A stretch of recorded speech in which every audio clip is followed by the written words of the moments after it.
రైతు మిత్రులకు నమస్కారం.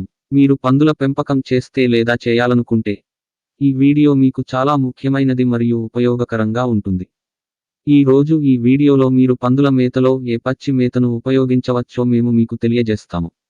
పందుల పెంపకంలో మా అతిపెద్ద ప్రయత్నం ఏమిటంటే వీలైనంత త్వరగా పందిని 100 కిలోల బరువుతో తయారు చేసి అమ్మకానికి సిద్ధం చేయడం. దీని కోసం పంది దానాలో చాలా ప్రోటీన్ అవసరం. ఫీడ్లోని చాలా ప్రోటీన్లు సోయాబీన్ మిల్లు, చేపలు లేదా మాంసం ఎముకల మిల్లుతో పాటు ఇతర ప్రోటీన్ రిచ్ ధాన్యాల ద్వారా సరఫరా చేయబడతాయి. ఇందులో సోయాబీన్ ముందంజలో ఉంటుంది. సోయాబీన్ను పందుల పెంపకందారులు పందుల మేతలో ప్రోటీన్ అధికంగా ఉండే ధాన్యంగా ఉపయోగిస్తారు. వాటి ఫలితం పందికి సానుకూలంగా ఉంటుంది. కానీ పంది రైతు వాటిని హృదయపూర్వకంగా ఉపయోగించడానికి సిద్ధంగా లేడు. ఎందుకంటే మార్కెట్లో వాటి ధర చాలా ఎక్కువగా ఉంటుంది. మా సంస్థ అగ్రిజీవన్ యొక్క లక్ష్యం పందుల మేత కోసం అటువంటి ప్రత్యామ్నాయ ప్రోటీన్ వనరులను కనుగొనడం.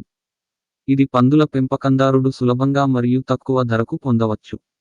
ఈ విషయంలో పచ్చి మేత పందులకు ప్రోటీన్ యొక్క మంచి మూలం. ఈ మొత్తం వీడియోలో మేము పందుల మేతలో వివిధ రకాల పచ్చి మేతలను చేర్చడం గురించి పూర్తి సమాచారాన్ని అందిస్తాము. రాబోయే సంవత్సరాల్లో ధాన్యాల ధరలు మరింత పెరిగే అవకాశం ఉంది మరియు సోయాబీన్ మీల్ మినహాయింపు కాదు. పెరుగుతున్న ధాన్యాలు మరియు సోయాబీన్ మీల్ ధరలు కూడా పందుల మేత ధరలను ప్రభావితం చేస్తాయి. మేము పందుల పెంపకంలో మా విజయాన్ని కొనసాగించాలనుకుంటే సోయాబీన్ భోజనం మరియు ఇతర ఖరీదైన ప్రోటీన్ వనరులకు మరిన్ని ప్రత్యామ్నాయాలను కనుగొనాలి. కాబట్టి మేము ఈ వీడియో గురించి మరింత మాట్లాడే ముందు, మీరు కొత్త పందుల పెంపకందారులైతే మరియు మీకు పందుల పెంపకంపై అవగాహన లేకుంటే, మీ పొలంలో పందుల పెంపకం ప్రారంభించవచ్చని మేము రైతు స్నేహితులందరికీ ముఖ్యమైన సమాచారాన్ని అందించాలనుకుంటున్నాము. మీరు ఫీడ్ తయారీ మరియు దాని ఫీడ్ ఫార్ములాల గురించి సమాచారాన్ని పొందాలనుకుంటే, మీరు మా సంస్థ అగ్రిజీవన్ ప్రచురించిన పిగ్ ఫార్మింగ్ ట్రైనింగ్ కోర్సు పుస్తకాన్ని తప్పక చదవాలి. ఈ పుస్తకం 11 విభిన్న భాషలలో ఉంది. హిందీ, ఆంగ్ల, కన్నడ, తెలుగు, తమిళం, అస్సామీ, బెంగాలీ, పంజాబీ, గుజరాతీ, మరాఠీ, ఒరియాలో అందుబాటులో ఉంది. ఈ పుస్తకంలో మేత తయారీతో పాటు పందుల పెంపకం గురించిన పూర్తి సమాచారం కూడా ఇచ్చారు. మీరు ఈ పుస్తకాన్ని కొనుగోలు చేయాలనుకుంటే దాని లింక్ వివరణలో ఇవ్వబడింది. హోమ్ డెలివరీ మరియు ఈ పుస్తకం డెలివరీపై కేసు అందుబాటులో ఉంది.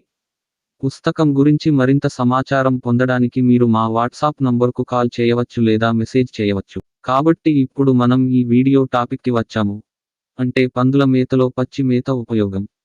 పందుల మేతలో పచ్చి మేతను చేర్చే ముందు పందుల పెంపకందారు కొన్ని విషయాలను అర్థం చేసుకోవాలి. అవి క్రింది విధంగా ఉన్నాయి. పందులు ఇతర మాంసం మరియు మేకలు, ఆవులు, గేదెలు, గొర్రెలు వంటి పాడి జంతువుల వలె రూమినేట్ చేయవు. ఎందుకంటే వాటి జీర్ణ వ్యవస్థ వాటికి భిన్నంగా ఉంటుంది. పందుల మేతలో సాధారణ సమ్మేళనాలు కలిగిన ఫైబర్ ధాన్యాలను చేర్చడం మంచిది. మనం పందుల మేతలో పచ్చి మేతలను మాత్రమే చేర్చాలి. వీటిలో సాధారణ సమ్మేళనాలలో ఫైబర్ ఉంటుంది మరియు పందులు సులభంగా జీర్ణం చేయగలవు. భారతదేశంలో జంతువులకు లభించే పచ్చి మేత చాలా వరకు రుమినెంట్ జంతువుల అవసరాన్ని బట్టి మాత్రమే. అందువల్ల పందులకు సరైన పచ్చి మేత జాతులను మనం కనుగొనాలి. కాబట్టి ఇక్కడ మేము కొన్ని రకాల పచ్చి మేతలను తెలియజేస్తున్నాము. అవి పందుల అవసరానికి అనుగుణంగా ఉంటాయి. మొదటి పచ్చి మేత అల్ఫాల్ఫా గడ్డి. అల్ఫాల్ఫా అనేది 3 ఆకులు మరియు నీలం, ఊదా పువ్వులతో కూడిన ఆకుపచ్చ మేత.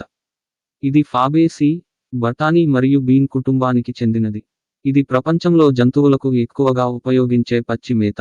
ఎందుకంటే మినుము, మొక్కజొన్న మరియు నెఫియర్ గడ్డి వంటి ఇతర పచ్చి మేతల కంటే ఇది ఎక్కువ పోషకమైనది మరియు ఇందులో ఉండే ఫైబర్ ఇతర పచ్చి మేతల కంటే పందులకు ఎక్కువ జీర్ణమవుతుంది.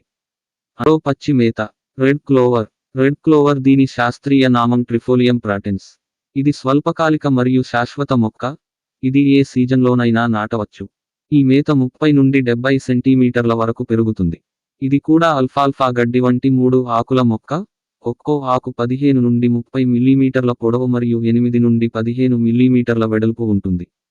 ఈ మొక్క ఆకుల ప్రత్యేకత ఏమిటంటే దాని పైభాగంలో పసుపు రంగు చంద్రవంక ఆకారంలో ఉంటుంది. ఈ మొక్క యొక్క పువ్వులు ముదురు గులాబీ రంగులో ఉంటాయి. ఇది తరచుగా మేత పంటగా ఉపయోగించబడుతుంది. ఎందుకంటే ఇది మంచి పోషక విలువలు కలిగిన పచ్చి మేత. ఇందులో calcium, chromium, magnesium, niacin, phosphorus, potassium, thiamine మరియు విటమిన్ సి ఉన్నాయి. ఇది పందికి అనేక ఆరోగ్య ప్రయోజనాలను అందిస్తుంది. మూడవ పచ్చి మేత, వైట్ క్లోవర్. ఇది రెడ్ క్లోవర్ వంటి పోషక విలువలను కూడా కలిగి ఉంటుంది మరియు దాదాపు దానితో సమానంగా కనిపిస్తుంది. కానీ దాని పువ్వులు తెలుపు రంగులో ఉంటాయి. ఇది పందులకు కూడా మంచి పచ్చి మేత. మీరు పందుల కోసం ఇతర సంక్లిష్టమైన మరియు అధిక ఫైబర్ ఆకుపచ్చ మేతలను ఉపయోగించకూడదు. పందుల మేతలో పచ్చి మేతను మాత్రమే ఆహారంగా ఉపయోగించమని ఎప్పుడూ సిఫార్సు చేయలేదు. ఎందుకంటే ఇందులో ఉండే అధిక నీటి శాతం మీ పందికి విరేచనాలను కలిగిస్తుంది మరియు పచ్చి మేతలో పంది ఎదుగుదలకు కావలసిన అన్ని పోషకాలు ఉండవు. కాబట్టి పందుల మేతలో సమతుల్య మొత్తంలో పచ్చి మేతను వాడాలి. ఈనిన పందుల దానాలో పచ్చి మేతను ఉపయోగించవద్దు. ఎందుకంటే వాటి జీర్ణ వ్యవస్థ ఇంకా పచ్చి మేతలో ఉండే పీచును సరిగ్గా జీర్ణం చేసేంతగా అభివృద్ధి చెందలేదు. అయితే మీరు 5 నుండి 10% వరకు పెంచే పందుల ఫీడ్లో మరియు 15 నుండి 20% వరకు పెద్ద పందుల మేతలో పచ్చి మేతను చేర్చవచ్చు. మీ పొలంలో పందుల మేతలో మాంద్యం సమయంలో పచ్చి మేతతో పాటు కూరగాయల మార్కెట్లో లభించే చౌకైన పండ్లు మరియు కూరగాయలను మీరు ఉపయోగించవచ్చు. పందుల పెంపకందారులు సరైన పరిమాణంలో పండ్లు మరియు కూరగాయలను ఉపయోగించకపోతే పందికి హాని కలిగించవచ్చు. పందుల పెంపకంలో వాటిని చేర్చడానికి ఈ పండ్లు మరియు కూరగాయల సరైన పరిమాణం అవసరం. మా కంపెనీ అగ్రిజీవన్కు చెందిన పందుల పెంపకంలో చాలా కాలం పాటు పందుల దానాలో పండ్లు మరియు కూరగాయలను చేర్చిన తర్వాత పందుల మేతలో వివిధ పండ్లు మరియు కూరగాయలను చేర్చడానికి మా కంపెనీ వివిధ ఫీడ్ ఫార్ములాలను రూపొందించింది. వారి సమాచారం మా సంస్థ ప్రచురించిన పుస్తకంలో ఇవ్వబడింది. మీరు పందుల ఫీడ్లో పండ్లు మరియు కూరగాయలను చేర్చడం మరియు వాటి ఫీడ్ ఫార్ములా గురించి సమాచారాన్ని పొందాలనుకుంటే మీరు ఈ పుస్తకాన్ని కొనుగోలు చేయవచ్చు. కాబట్టి రైతు మిత్రులారా, మా ఈ వీడియో మీకు ఎలా నచ్చింది? మీకు నచ్చినట్లయితే ఈ వీడియోని లైక్ చేయండి మరియు ఈ వీడియోని రైతు మిత్రులందరికీ షేర్ చేయండి. పందుల పెంపకంపై మరింత తాజా సమాచారాన్ని పొందడానికి మా ఛానల్కు సభ్యత్వాన్ని